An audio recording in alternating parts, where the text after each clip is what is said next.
لغمان الینګار د پاچا امیر حبیب الله خان د خوښې او تفریح ځای.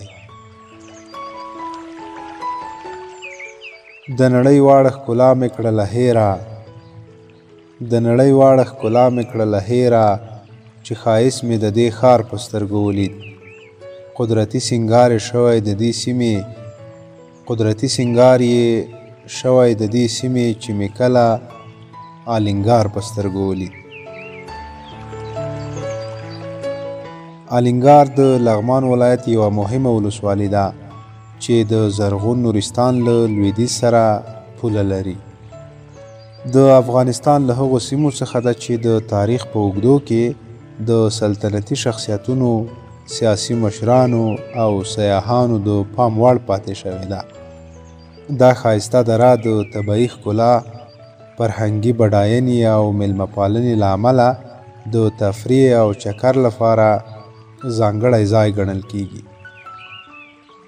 د افغانستان د خپلواکۍ اخیستونکي پاچا امیر امان الله خان پلار امیر حبیب الله خان په خپل وخت کې څو ښکلي تفریحي ځایونه غوره کړي وو. له دغو سیمو څخه یو هم الینګار و چې د غرونو، شنو باغونو او بهیدونکو اوبو له کبله یې زړه ته نږدې شوی و.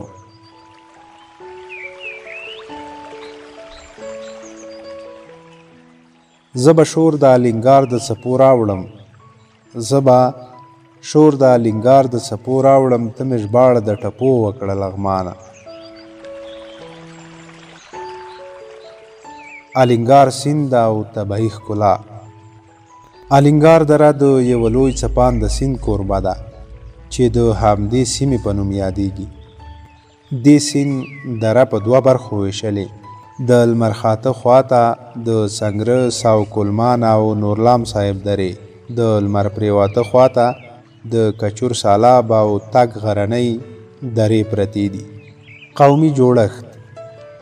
په الینګار کې نیازي، الکوزي، میاخیل، اسماعیل خیل، سیدان او پشیان نسبتاً لوی قومونه دي.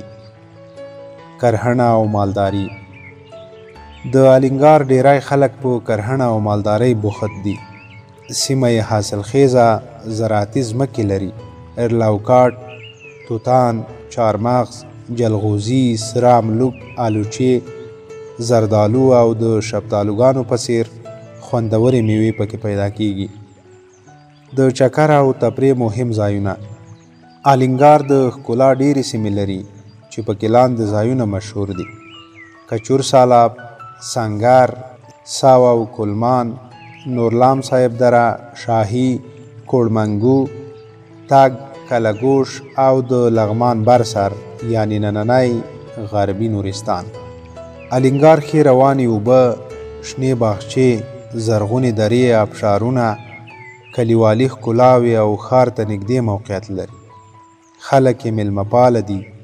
د ناستې او استراحت مناسب ځایونه لري او د چکر لپاره ټول لازم سهولتونه پکې شته. د نورلام صاحب زیارت چې د نورلام بابا په نامه پیژندل کیږي د الینګار یو مذهبي او روحاني ځای دی. د الینګار ولسوالۍ بازار مشهور دی او یوه پخوانۍ مخینه لري. خلک له همدې بازار څخه د خوراک او پوښاک توکي پیري او خپلې ورځنۍ اړتیاوې له همدې ځایه پوره کوي. په دې ځای کې د عامه کتابتون سربیره روغتیایي مرکزونه او ښوونیزې ادارې هم فعالې دي. دودیزې او محلي لوبې. په الینګار کې والیبال، تیږه اچونه، خوسای، غیږ نیونه او کرکټ مروجې لوبې دي چې د ځوانانو د تفریح او سرګرمۍ ښې وسیلې دي. کادري ظرفیت. الینګار یوه کادري ولسوالي ده. اوسیدونکي یې نه یوازې د لغمان په ادارو کې بلکې د افغانستان په نورو مهمو ادارو کې هم دندې لري.